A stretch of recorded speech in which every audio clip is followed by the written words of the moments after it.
And that's honestly how Perfect Pineapple was born. And then with my grandmother losing hair, I was like, okay, well, if it works for me to pineapple my hair, does it work for people with no hair? Is it an easier solution for them to cover their hair, especially with different, if you have alopecia or if you go through different treatments, depending on the health of your scalp. Maybe your scalp is sensitive and you don't want to put a wig on, so maybe you just want to wrap. And then it was easier to wrap based on the shape. So I went with it, I pursued it. I was working in corporate America at the time, and I would wear it to work. You don't feel finessed, or you don't feel like everything's coming together like you want it to. And I feel like the trick of the enemy, whether it's in business or whatever conflict, is to isolate you. It makes you feel like you're the only one that's feeling it. So it makes you, especially with this comparison era that we're living in, like half the time, if you're crying in the shower, there's about 100,000 other people who are crying in the shower too. You're not alone. That's, I think I'm biased. I know I love our podcast because I love the stories like yours where people are keeping it real.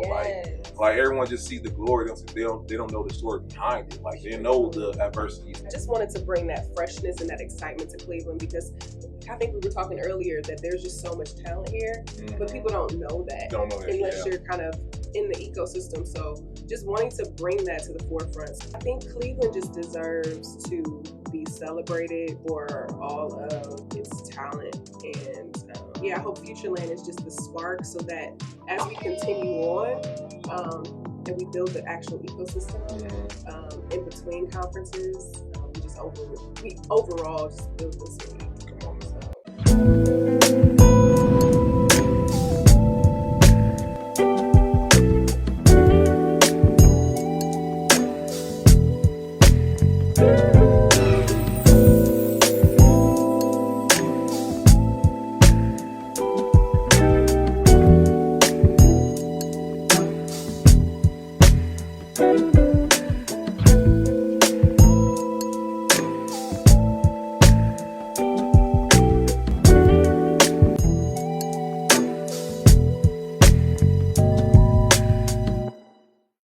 Faith walk with Christ is truly my lifeline. It's an umbilical cord. It is oxygen.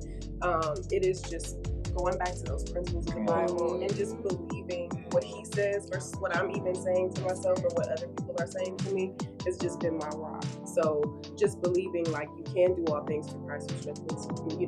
He's not going to let me fail. He is my strength. The joy of the Lord is my strength. Like leaning into those principles and just having faith.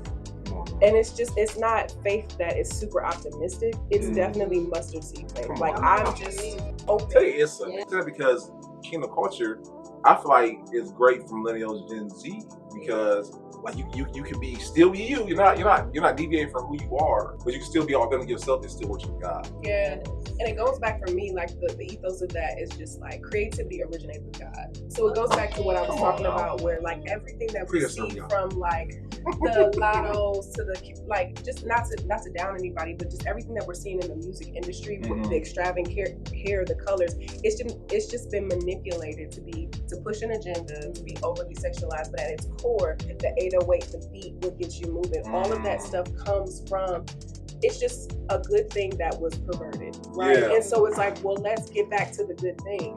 It originates with us, so it shouldn't be hard for us to duplicate that. And I just want to push that agenda that like God is the original. What helps you get in creative mode? Music definitely always helps. Music, honestly, I think I'm most creative after I've worked out. Like when I'm working out, ideas just like come to me. And I think it's because maybe I'm like getting that stress off. Yeah. And so like I can think clear. And just being in nature helps me think about creative things. I think another reason for that is just because I'm doing something, I'm walking, I'm just experiencing, I'm looking at just creativity everywhere.